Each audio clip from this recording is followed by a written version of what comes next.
克，我喜欢这样抱着你。嗯？我说我喜欢这样抱着你。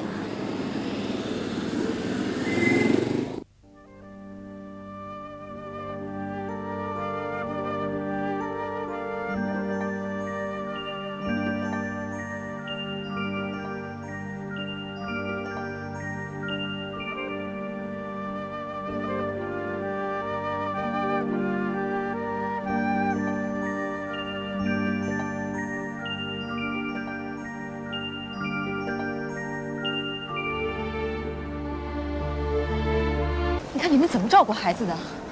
孩子病成这个样子才给我打电话。这个季节天气变化很快，你得注意点儿。是，你本来就没有精力照顾这个孩子。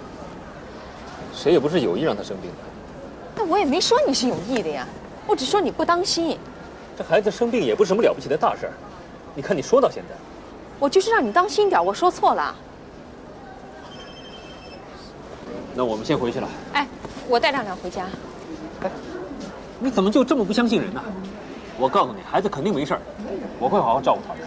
那明天早上我接亮亮到医院。不用了，真有什么事儿我再叫你吧。哎，一块儿走吧，来，我送你们回去。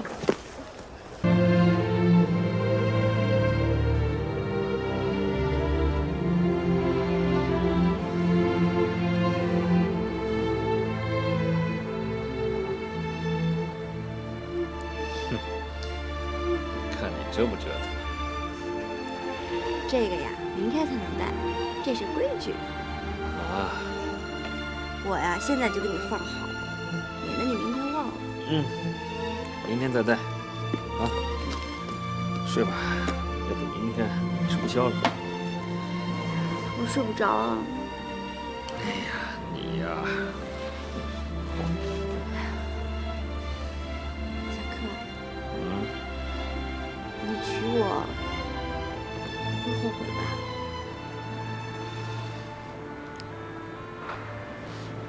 我已经后悔了。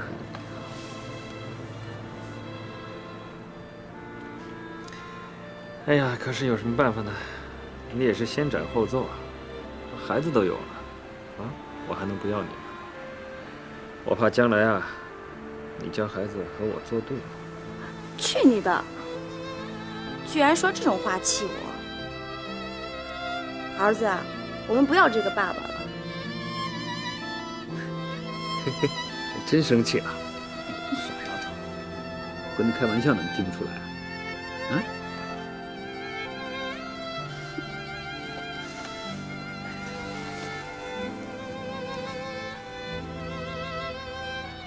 你听什么呢？才多大点儿啊！嘘，我听见了。你听见什么啦？我听见你的心声了。为谁看病啊？啊，我儿子发烧，已经看过急诊了。啊。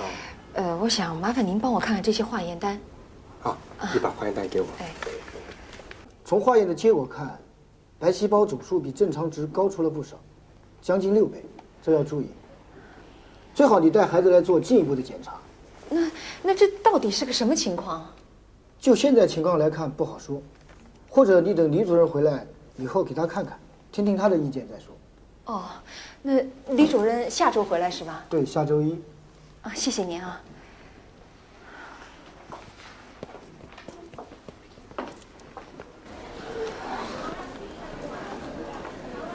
不会有什么问题吧？我也不知道。亮亮呢？上学去了。烧退了吗？退了。孩子的病还没有全好，你就不应该让他上学。他自己闹的。孩子知道什么利害关系？算了，反正今天是周末。星期一你等我电话吧，等我联系好了，让亮亮住院检查。啊？还要住院？我不放心。刚才听医生那些话，我心里边挺疑惑的。行，就听你的吧。那个住院的费用你别担心。给孩子治病的钱我还是有的。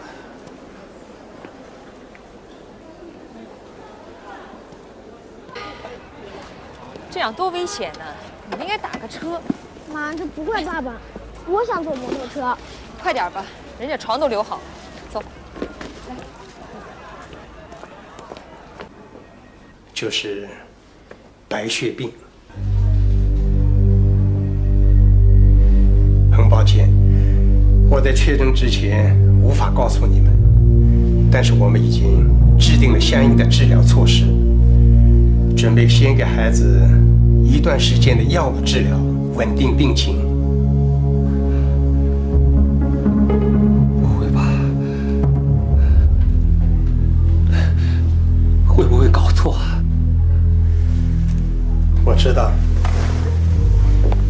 这样的结果很难让你们家长接受，但是你们应该面对现实，孩子还小，你们坚定了就能给他力量。是啊，他还小，他才只有7岁，这怎么可能呢？我理解你的心情。哦，我还没有给雨薇打电话呢，要不你跟他联系一下。爸，医生是怎么说的？我很快就可以出院了吗？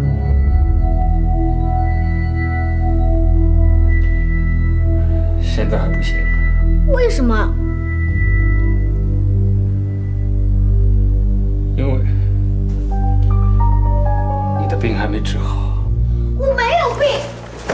你胡闹什么你？你怎么这么不听话的？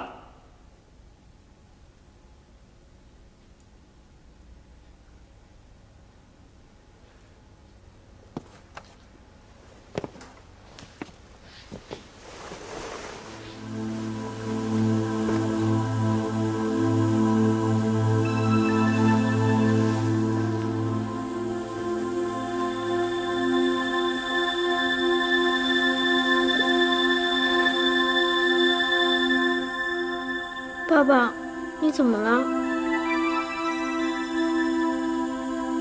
没什么。儿子，爸爸好，别怪爸爸啊。爸爸，我住院。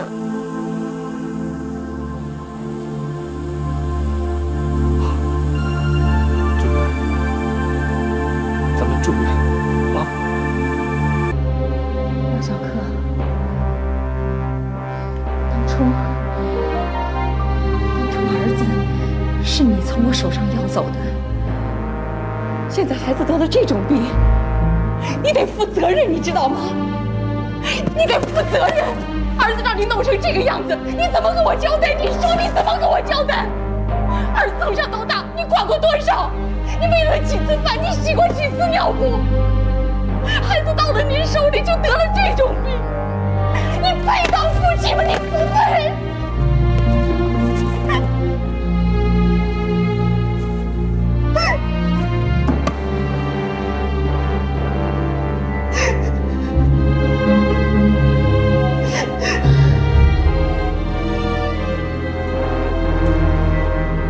可以责备我，可以打我、骂我，甚至怎么着都行，我不会说半个不字。可是，你知道我的心情吗？从上午到现在，我是怎么熬过来的？难道我心里就好受吗？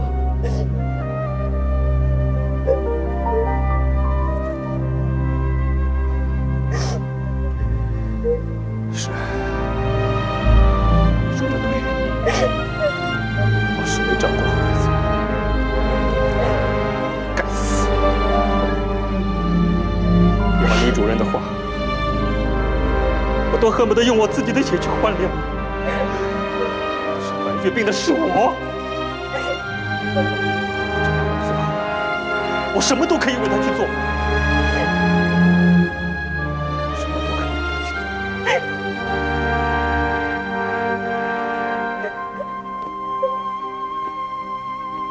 李主任，没有治愈的可能吗？理论上有。为什么是理论上？现在有一种治疗方法叫做造血干细胞移植手术，也叫骨髓移植，对白血病的治愈率可以达到70%以上。那就抽我的骨髓吧。一体骨髓移植并不是直系亲属就合适的。我刚才说了，现在的骨髓移植已经不是原来那种直接从供髓者身上抽取骨髓的办法，那种手术对供髓者有很大的伤害。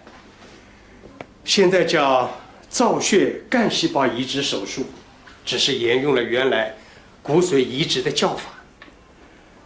这里面最困难的就是寻找合适的供髓者，我们叫做 HLA 配型。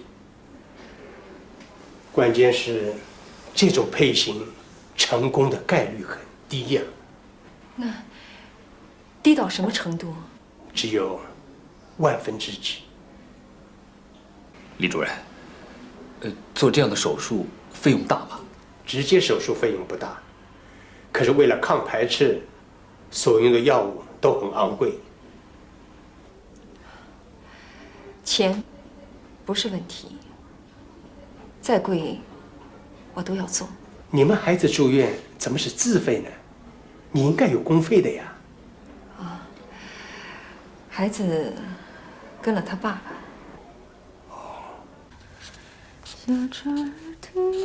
太阳。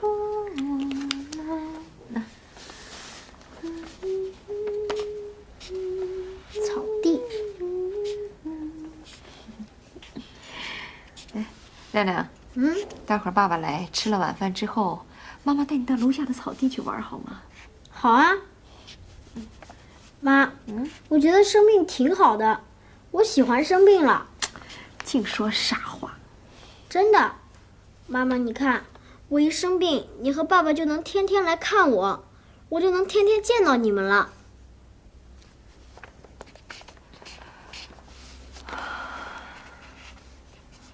亮亮，等你病好了，妈妈接你回去好吗？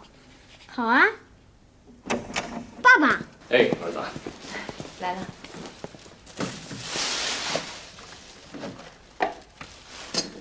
奶奶熬的鸡汤，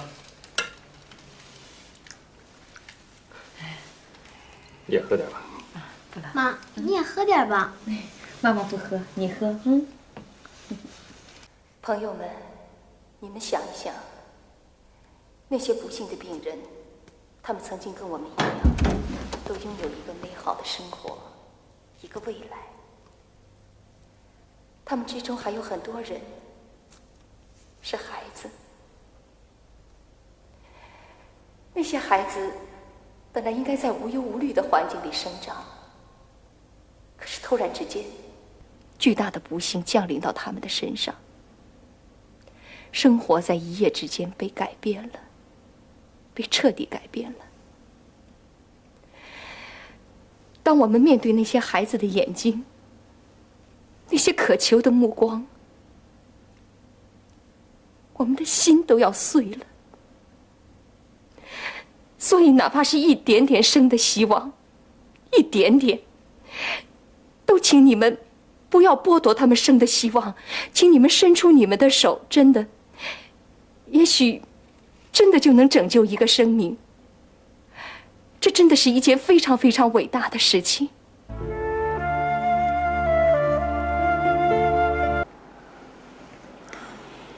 你是不是一直在责怪我？我没有，可我能感觉到。那是你的感觉。王小柯，有的时候我比较急，说话不太注意，你别介意。对你我来说，我们现在所面临的都是一样的。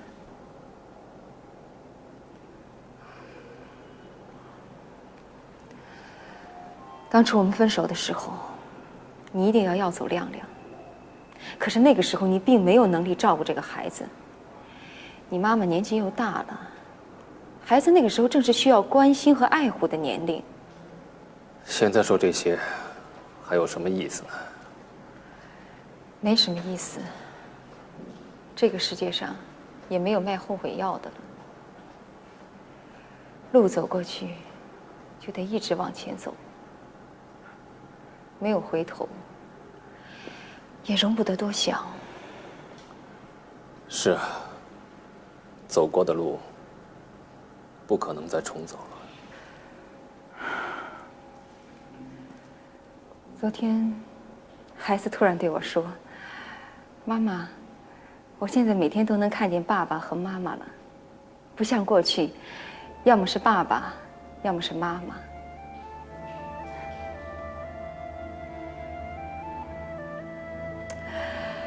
听了这句话，我心里边真的很难过，真的。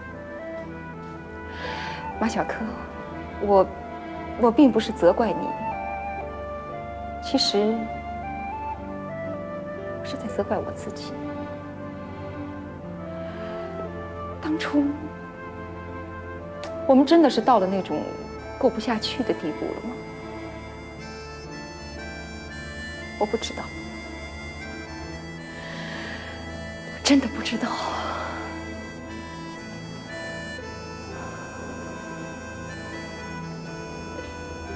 雨薇，你别这么想，都是我把自己的事情搞得一团糟，还连累了孩子。要是给他足够的爱护，也许就不会得这种病。麻烦你看一下，我还要交多少？请再交1万块。好，我马上来交。下一个。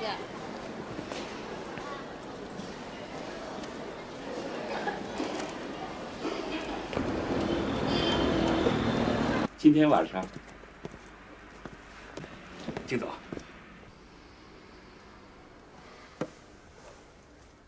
我不是跟你说了吗？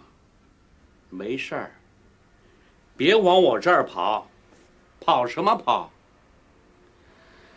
你那点钱啊，过2天我给你结了，你还怕我跑了咋的？金总，你看我这开花店的是小本买卖，不能跟您比。您开业用了我40个花篮，现在开业这都快1个多月了。求你，跟我把账结了吧，我真的是等钱用啊。这话说的，现在有不等钱用的吗？还是啊，我比你还等钱用。哼，我他妈手下20多号人，都指望着我呢。好了好了，你先回去。过2天，我给你钱。不行，现在就给我。嘿，你还上脸了！你给我出去！你少跟我闹！你要是这样，钱我还不给你了，你怎么着？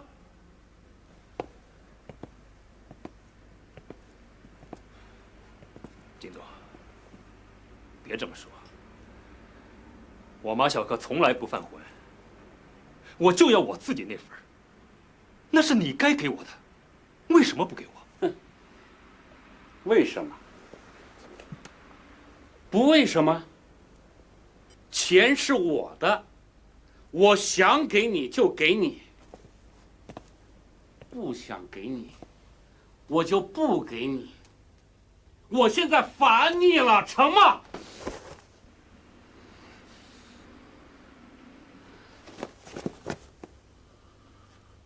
你跟我这样，你恨。小子，你要是给我跪下，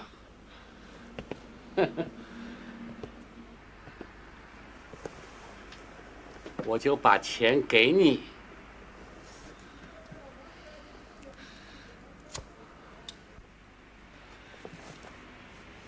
金总，我再跟你说一遍，那钱是我儿子治病的。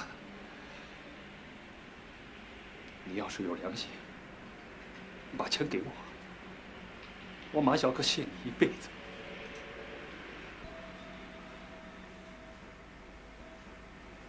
好，我给你跪下。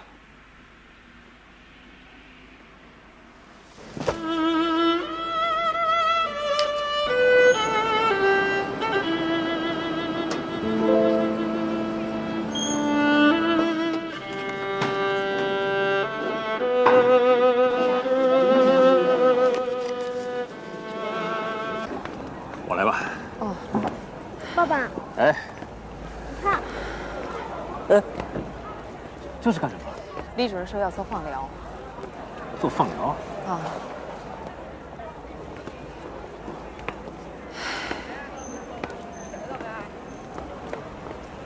宇威啊，孩子最近的病情看来没有得到完全的控制。前天我给孩子做骨髓相检验，发现他的骨髓还是呈现出极度活跃的增生状态。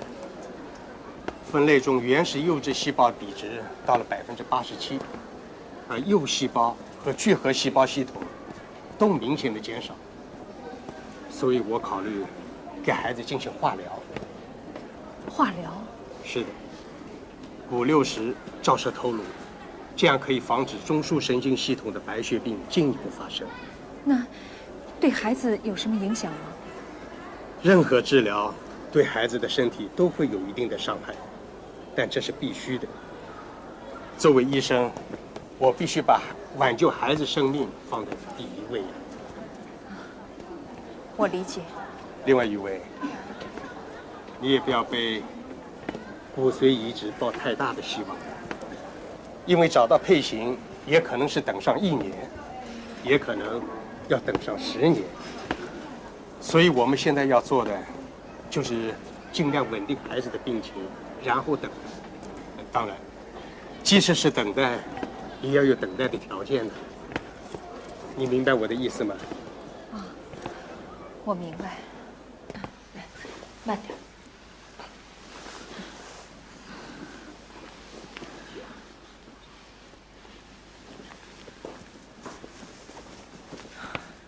难受吗？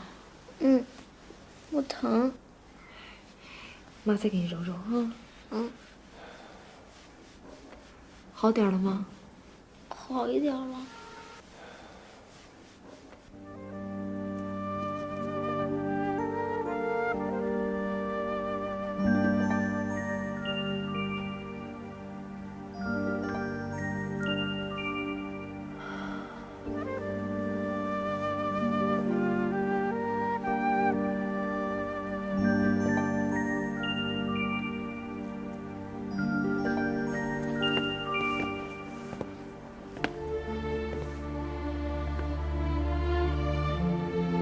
李威，什么？我去拿钱了，回来说已经有人交了，我想一定是你。谁叫不一样？我有。我还不了解你，你也够难的。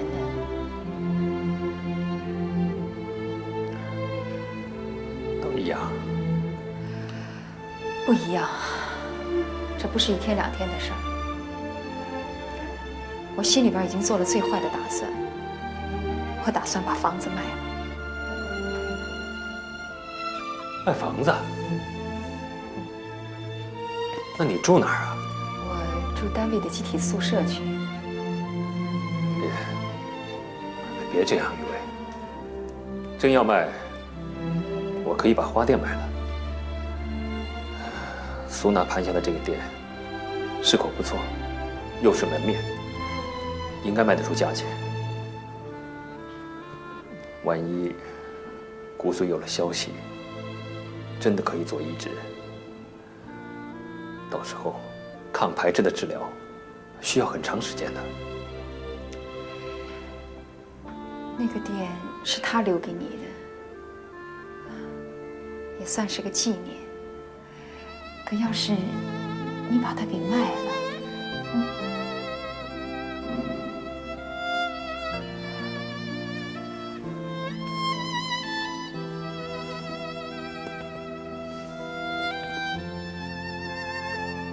想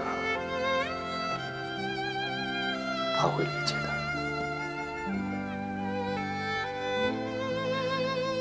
再说，如果亮亮的病好了，有了钱，我可以再赎回来。别这样，真的别这样。小柯，人都是有记忆的。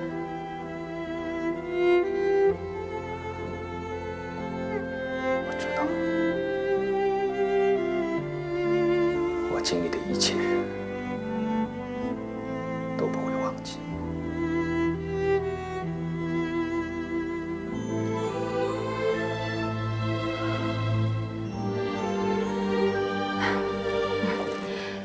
办法总会有的，嗯。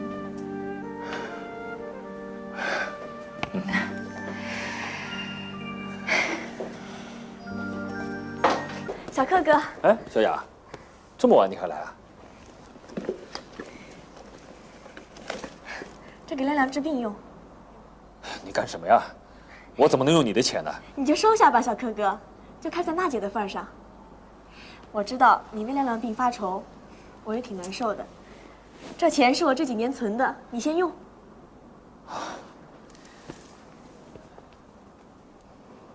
小雅，这钱是你的吗？是我的呀。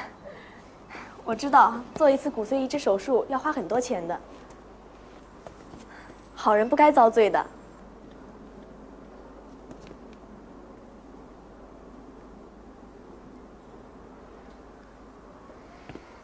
小雅，跟我说实话，你是不是又去了？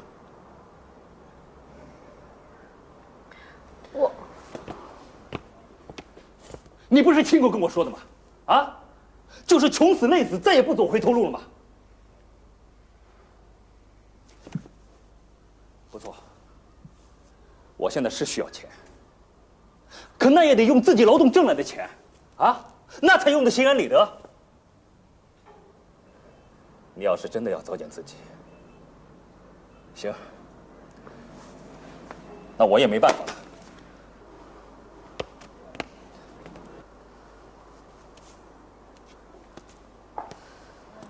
小柯，把钱拿走。这钱是我借的。借的？你跟谁借的？我以前的一个朋友，他挺有钱的。我不能看着你发愁吧，所以我自己凑了一点，又跟他借了一点。这钱不脏。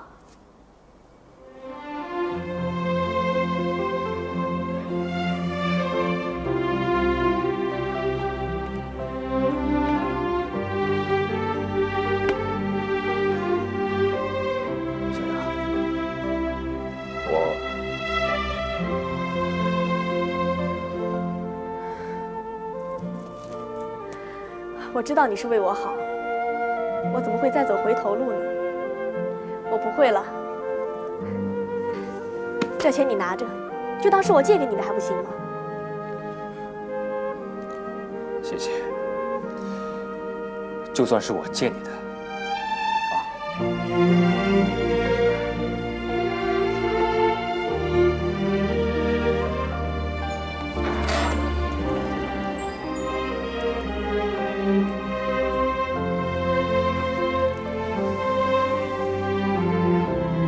我们要。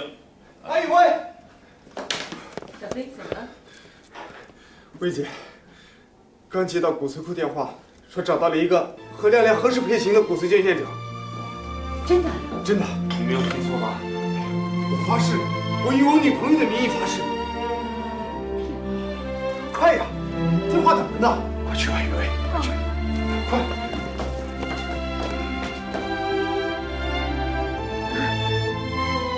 我知道，对，我一直在等消息。是的，请你向海峡那边的人表示我的感谢，谢谢他们对孩子的关心，真的谢谢他们。哎，再见。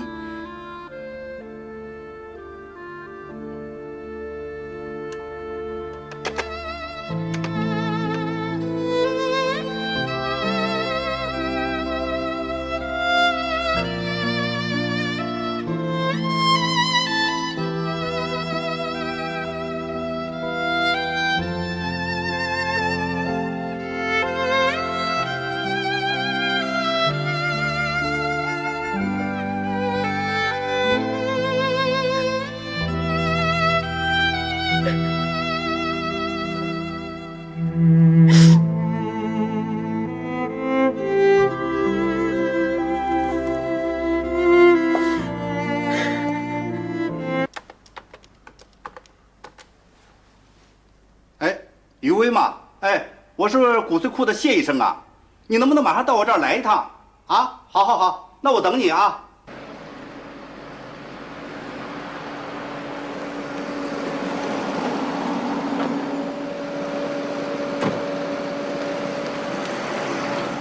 事情出现了一些变化。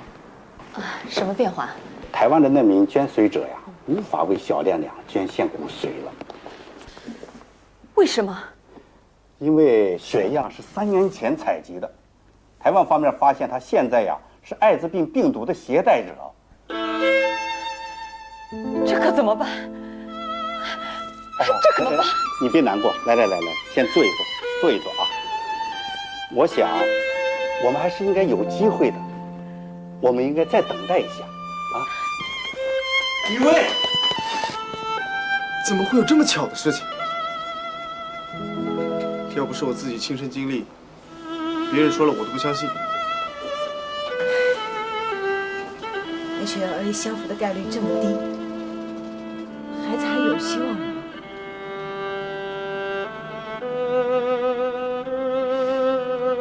真是太残酷了。这种事情真的把人折磨成精神错乱。这也许就叫命运吧。雨薇姐，你下面怎么办呢？先等等看吧。不是说有奇迹吗？说不定啊，奇迹真的会发生在我儿子的身上。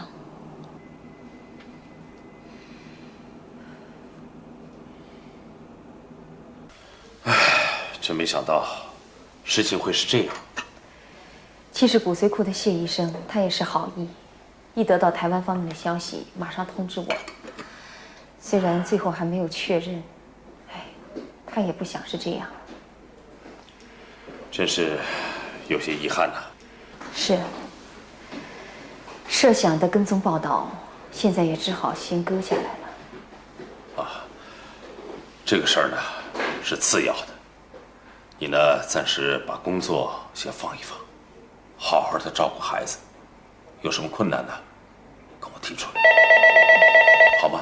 哎。喂，方鸿明。啊，冯书记。你好。啊，好的。好。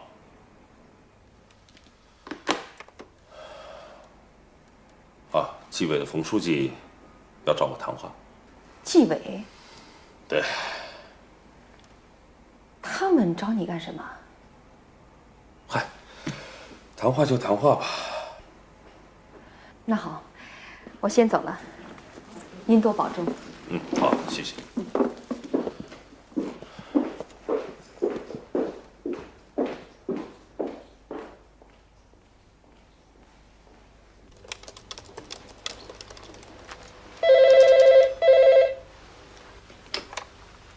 哎，你好，对，我是红十字会，有什么事情吗？对，是的，有过。哦，是这样啊。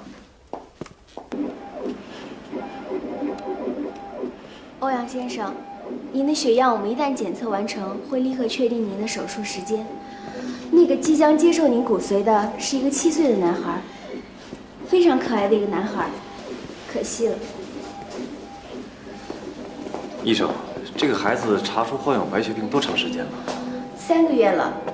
哦。那如果我的血样和这孩子配型成功了，我的骨髓真的能拯救这孩子生命吗？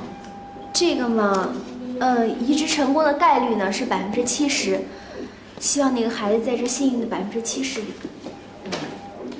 那需要等多长时间？您放心，近期内请不要出远门，我们会尽快和您联系的。好的。医生，请不要把我的名字告诉这个孩子，暂时保密，好吗？啊，好的，我们一定会尊重您的个人意见。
哦，对，我听着呢。哎，准确吗？那好，那我等着啊。好，就这样。对。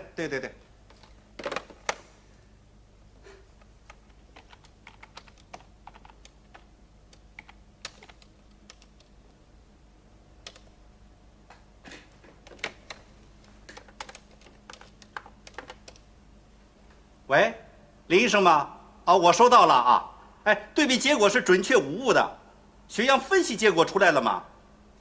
那好，行，那我马上和医院联系。好，就这样，好。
找到了，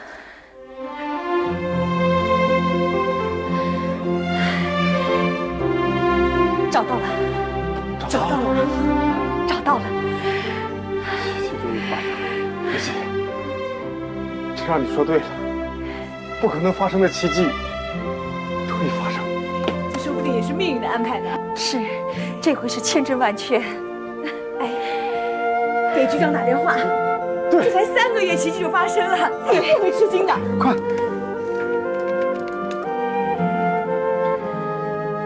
方台长吗？我是雨薇，找到了。是，刚才骨髓库来电话，海城的一个志愿者和亮亮的血型配型成功了。对，医院方面正等着我去商量手术的事情。谢谢你，方台长。谢谢。好，再见。你是不是说咱亮亮有救了？是啊，医生说成功的概率是70%。70%？哎，那还有30%是不成功的了。万一要在那30%里面怎么办呢？哎呀，妈，那是医学的估算嘛。我说的就是那个万一。你告诉我，医生说那个30%为什么不成功？哎呀，我哪说那么清楚呢？医生只是讲，有30%的病人在接受移植手术以后有排逆，大概要看个人的具体情况吧。那是不是30%做了骨髓手术也不管用？是这个意思。那可怎么办呢？哎呀，妈，你别这么想嘛，这万一我们亮亮在这70%里面呢？小柯啊，妈担心啊。妈，担心有什么用呢？只要有一线希望，那就是我们亮亮的福气呀！啊！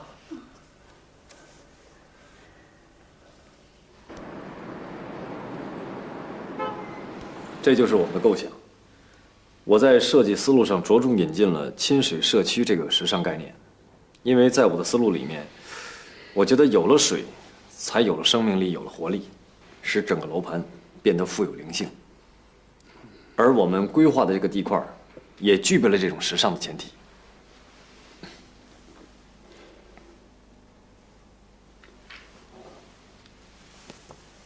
你们盛天原先的债务情况，你再介绍一下。在楼盘没封顶之前，盛天还欠银行贷款1500万没有还上。明白了。温迪，你明天把详细的财务核算拿来。好的。王先生，哎，你的意见呢？我觉得，恕我直言啊，我跟欧阳呢是朋友。不，我们今天要谈的不是朋友之间的关系，我们今天主要讨论西比投资的可行性。你作为西比华东首席代表，我在听你的意见。站在公司操作的立场上，如果西比接受的话，承担的债务太大了。当然，从这个项目来说，它的构思是完美的、无懈可击的。但是如果作为我们西比华东分公司发展的第一个地产项目，翻炒一个家生饭，我觉得似乎不太合适。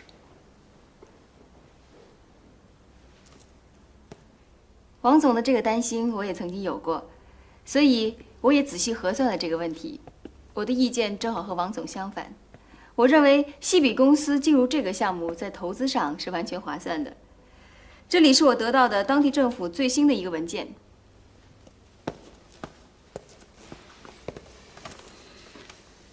政府着手决定处理所谓未完成工程的问题，实际上是对愿意追加投资的企业给予最大限度的支持。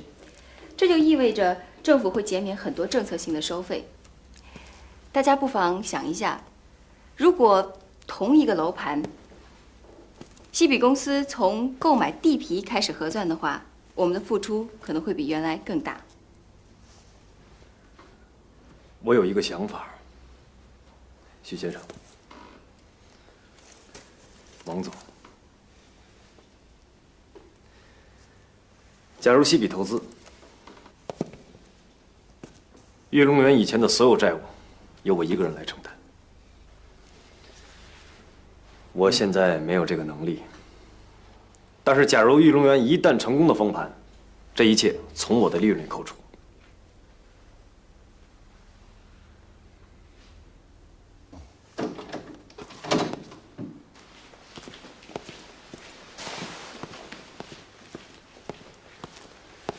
欧阳先生，你的电话。好，我知道了。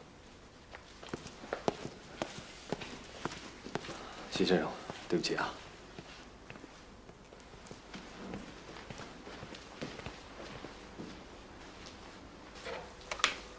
喂，你好。对，我是。哦，那手术的具体时间呢？好，没问题。哎，对了，请你转告一下，暂时不要透露我的名字，好吗？好，再见啊。徐小姐，去玉龙园考察能不能挪到下周啊？为什么？赵部长。好。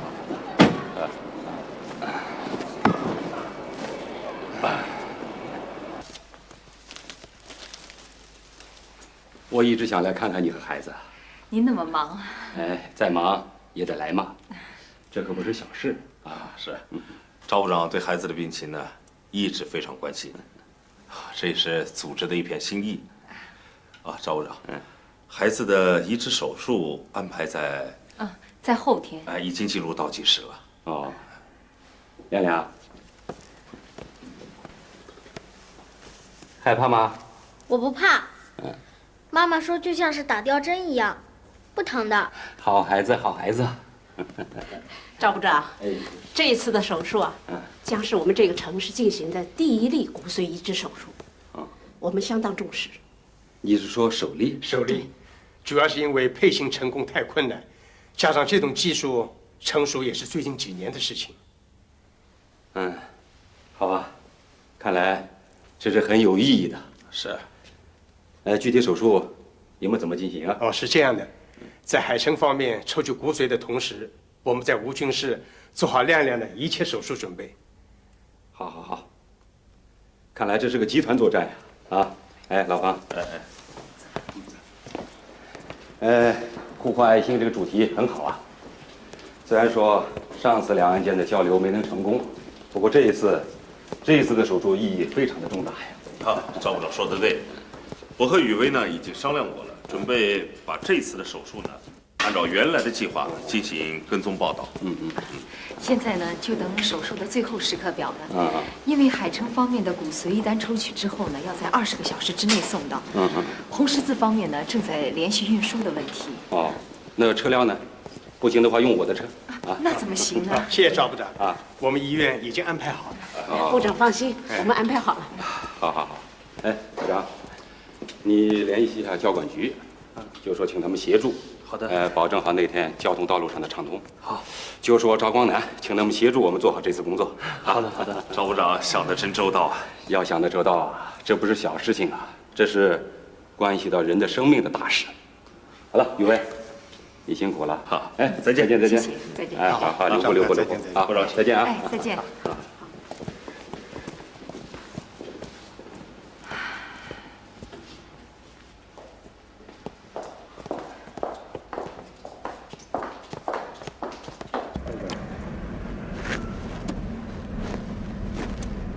好像你最近情绪不太好嘛？没有啊。纪委书记找你谈话了？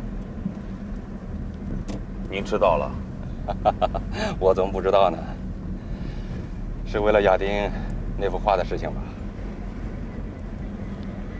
你也是好心，表得不错。我呀，把它挂在部里的会客厅里了。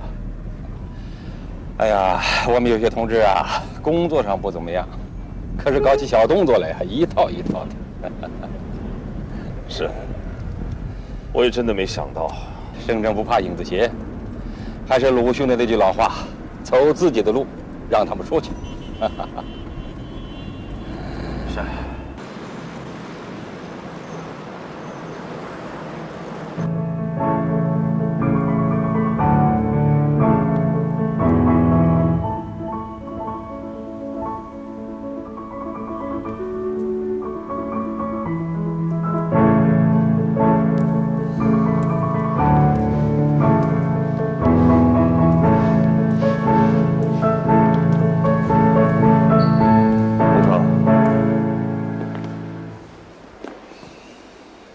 我觉得我们现在的关系很别扭，是有点别扭。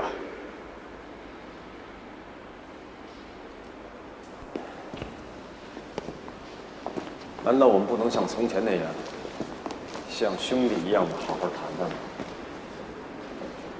你知道我从来不是那种鸠占鹊巢的人，你真的认为我是那样的人吗？人是会变的，尤其是在利益的面前。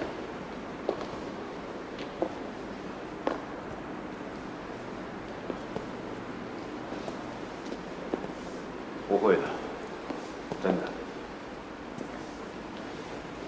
你相信也好，不相信也罢，我说的都是掏心窝子的话。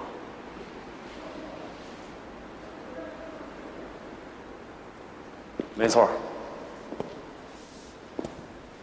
我到西比的最终目的，是希望有一天能够借助你的力量，重新启动我的运动员。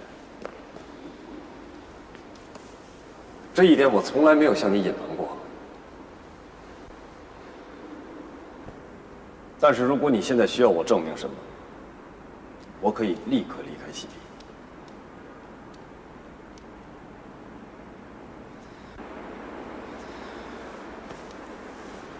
我也绝对不会在和你意见不统一的时候接受西比的任何资金。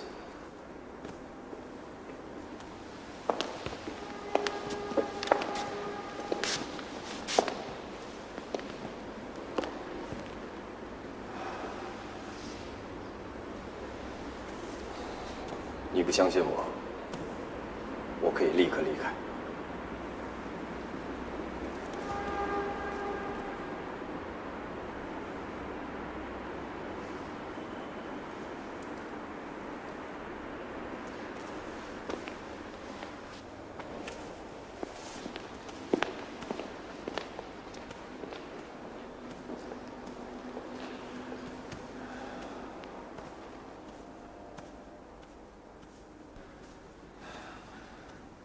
欧阳，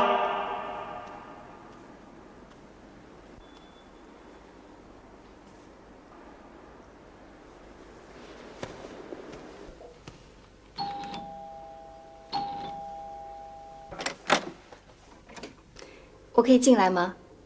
啊，当然，请。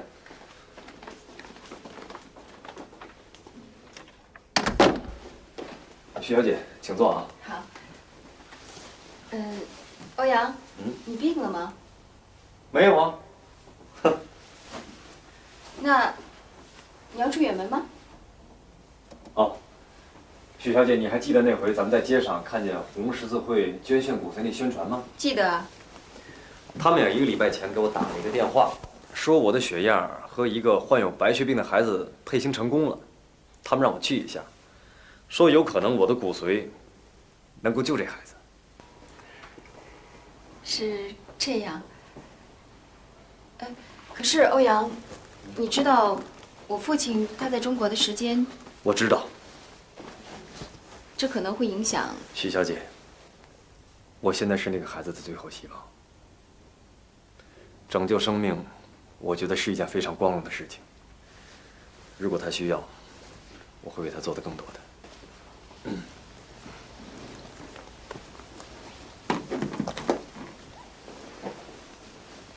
可是，这个孩子的情况你了解吗？他是个怎么样的孩子啊？哦，他叫亮亮，是雨薇的儿子。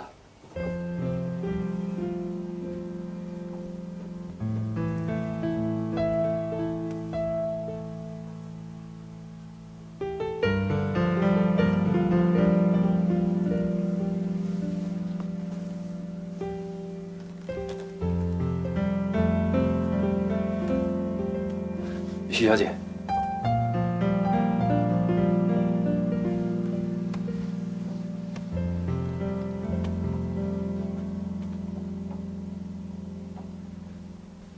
我知道你对我，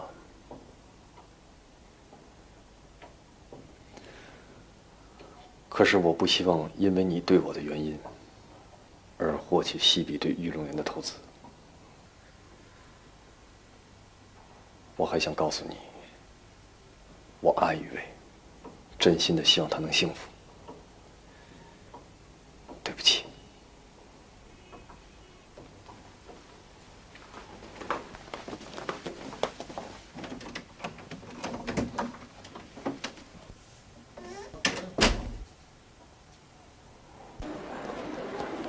雨薇，还是我去吧。哦，哎，小柯，那爸爸，我有。嗨，你也够难的，儿子也是我的，真的去吧，我真的有。小柯。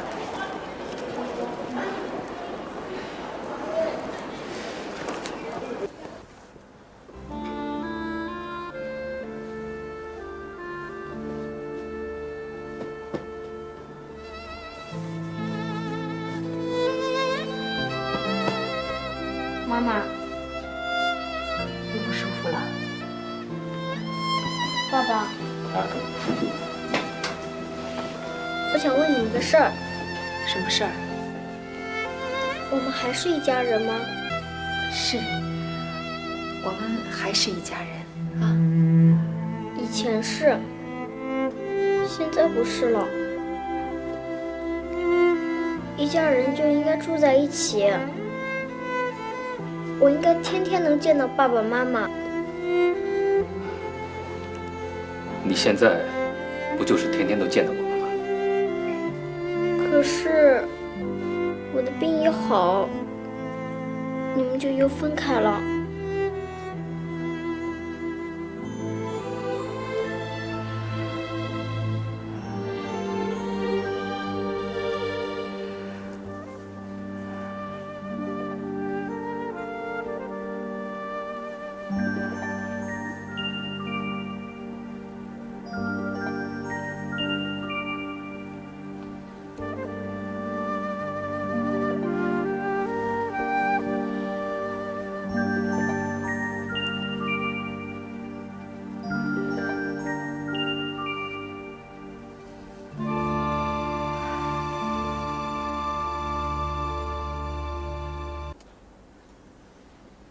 妈，我睡不着。睡不着也要睡。来，你闭上眼睛，妈妈给你唱支歌啊。妈，我想回家。回家？我想爸爸了。想爸爸了。那我给你爸爸打电话。妈妈，爸爸来了，你是不是就要走啊？明天你要动手术，妈妈不走。要是我的病好了呢？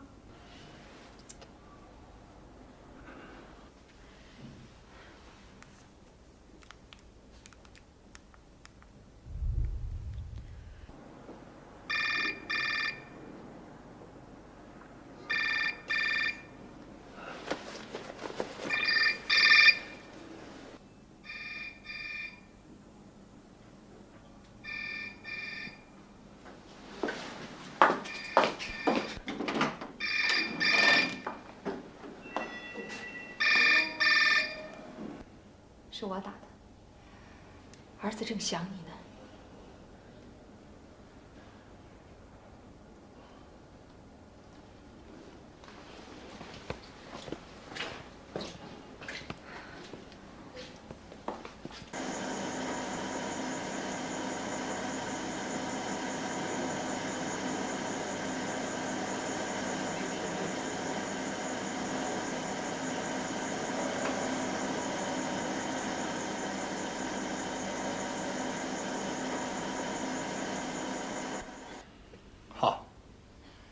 好的。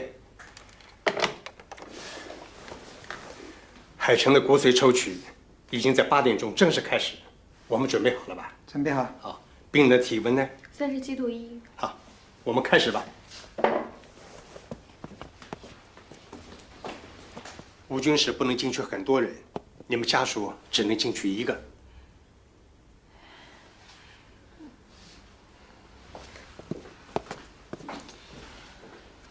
还是你去吧。谢谢你，小柯。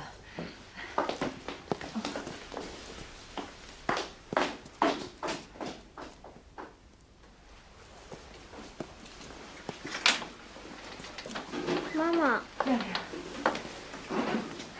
亮亮，乖，你看，那爸爸、奶奶都在外面守着你呢，嗯。妈，那边的骨髓什么时候能运到啊？医生说抽取的过程要好几个小时呢。哦，要有耐心，对。啊，您别担心啊，别担心，能行吗？应该没有问题的。哦，那就好。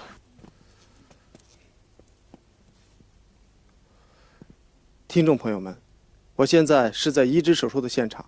今天早上8点，海城方面已经准时开始了抽取骨髓的手术。现在移植手术可以说是如箭在弦，做好了全部准备。我是记者小飞，为您做现场报道。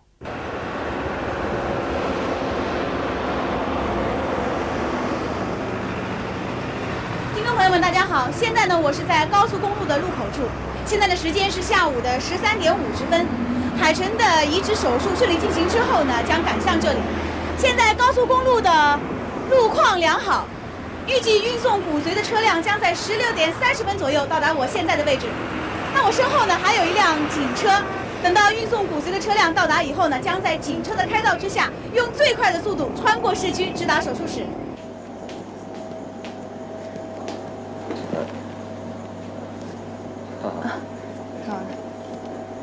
怎么样了？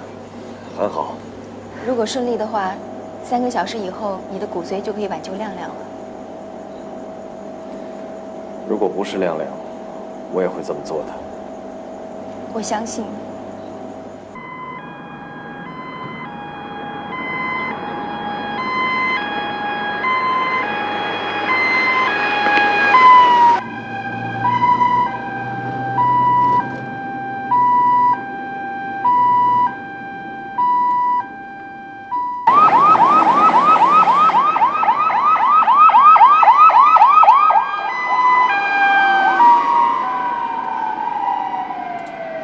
车子已经进城了，20分钟以后就可以到达。好的。护士长，进行最后的检查，准备手术。好的。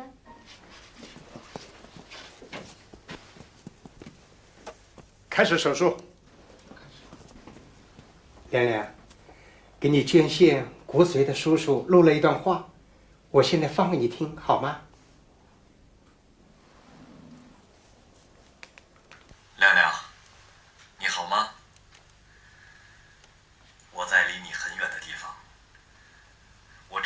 是一个很勇敢的孩子。得了白血病是不幸的事情，但是我们一定能够战胜它。叔叔愿意付出一切来帮助你。你还那么小，却要面对那么艰难的事情。叔叔多么希望从此以后，你和妈妈都能回到以前的生活，快乐的生活。亮亮，将来啊，你长大以后就会明白，这个世界上的所有人都应该这样。如果自己付出一点，得到的却是别人的幸福，那就是我们每一个人都应该去做的事情。叔叔会在远方等待你康复的好消息。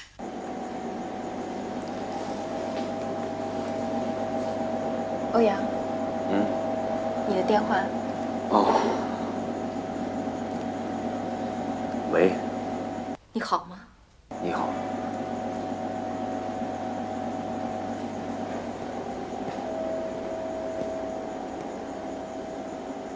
为什么你什么都不告诉我？放心吧，我会去看亮亮的。好，再见。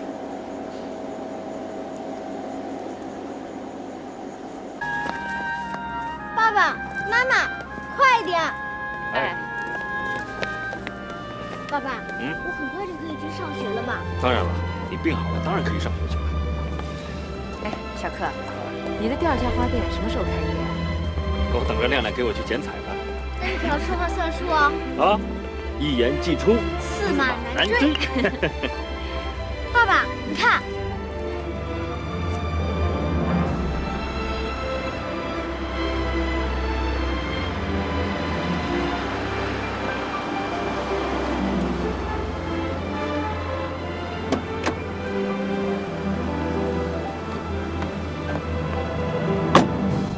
欧阳，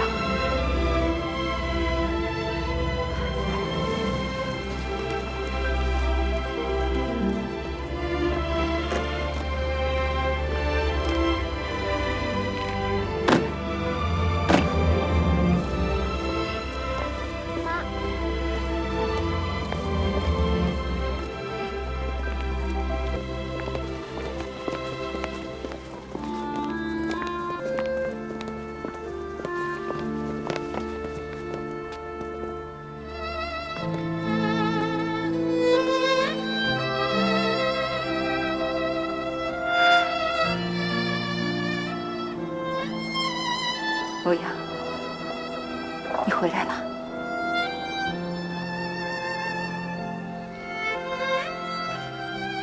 亮亮，好了吗？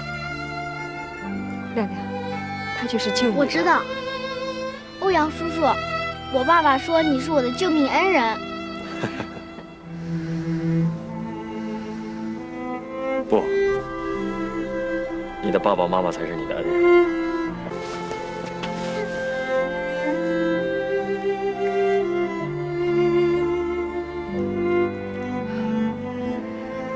谢谢你，欧阳。